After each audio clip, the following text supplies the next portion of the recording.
Only 3 weeks remain in the regular season of Mountain West football. Hi, I'm Jesse Kurtz in the Mountain West Network studio. San Diego State has already clinched a spot in the 2016 Mountain West Football Championship game by winning the West Division, but the Mountain Division race is just heating up. Wyoming is leading the way at 5-0. Boise State and New Mexico are 1 game back at 4-1. Colorado State still lurking 2 games behind at 3-2. Lots on the line with some great matchups this weekend. Here's a look at what the coaches are saying heading into Week 11. You know, an old wise coach said they remember November. We are in November, and each one of these games is a meaningful game.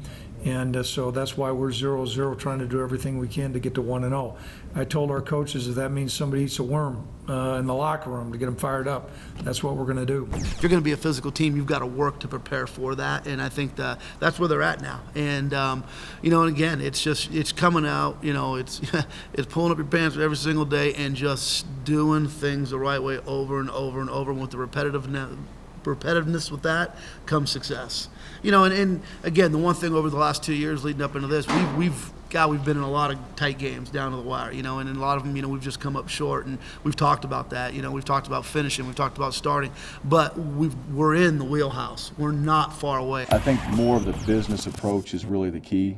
I don't think it's about going to the beach. It's not about those things, and that's one of the things about going to Hawaii and playing is I think if we start looking ahead at, hey, we're traveling to Hawaii, that's a problem. We're going to play Hawaii and a very good team that if you watch the tape, I know that in their last game, San Diego State's a good football team. But understand what you're getting into. This is a physical team that's certainly capable of, and they played in some big games this year too. They played Michigan, they played Cal. Never been on a team that hasn't scored in a game. That makes me very angry. I would have liked to die saying that, but can't now. So we have to look at the issues offensively, and we need to correct them, and we need to execute better. But it starts with the plan. We need to look at how we plan for that week and how we planned the last couple weeks. We've had some down weeks offensively, and that's not what we're trying to be about. You know, we're still trying to catch them. You know, I don't look at the specifics of the record right now. I look at the tape, and I look at what I've seen since I've been here. We're still trying to catch them. And this will be a good test for us, obviously, going up there just trying to win another game.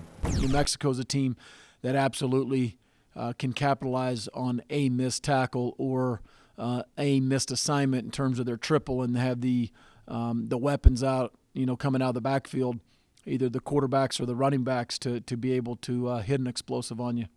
And they've done that for the last couple of years. You watch them, you know, against a lot of teams that they'll break through and they can hit home runs. They can score and finish on you in a hurry. They're going to stack the box. They're going to bring pressure.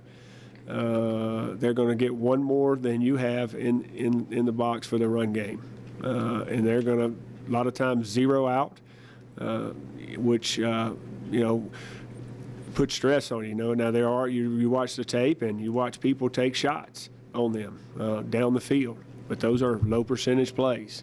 You know, they're willing to give up 1 or 2, you know, to stop the run. They play extremely hard. When they run their blitz or their dogs, their guys are going to be in the right gap. It's one of the big 4 programs in our league, and as it should be. You know, I mean, just you look at the number of guys they have that are, you know, that were 3-star, just really, really high multiple-star recruits. The speed, the size, the commitment they make to their program, extraordinary, and it shows on the field too. He'll get plenty of touches. He'll get enough touches over the next 5 weeks that he has a chance to break an all-time record. Now, obviously, he has to play well, and the guys in front of him have to block well to give him that opportunity, but it's not a lack of times he's going to have the ball, because he has to have the ball a lot for us to win. We don't keep track of his yards, by the way. I've been asked that question too. There's nobody up in our press box keeping track of the number of yards he's gaining. This team has continued to compete and fight their tails off. We've been faced with so much adversity this year. A lot of it has been created by ourselves. It's been self-inflicted. A lot of it, frankly, has been out of our control. And our guys have not used it as an excuse. They've continued to battle, and I have no doubt that we will compete our tail off on Saturday night. And having played Friday gives us, I was able to give the players Saturday and Sunday off, so they can recover, they can get treatment. We're a football team that needs it right now. I don't know if you were aware, we were down to one tailback the other night, Malik Roberson, and just did a great job. But you've got some guys dinged up. Hopefully Nate Velichko can get healthy and come back. But that was, a setback for us. But those guys fought through and played very well. And then this week we'll go into introducing Air Force with their triple option attack. Along with San Jose State, Fresno State is on a bye this week. The Bulldogs are next in action on November 19th when they host Hawaii. From the Mountain West Network studio, I'm Jesse Kurtz.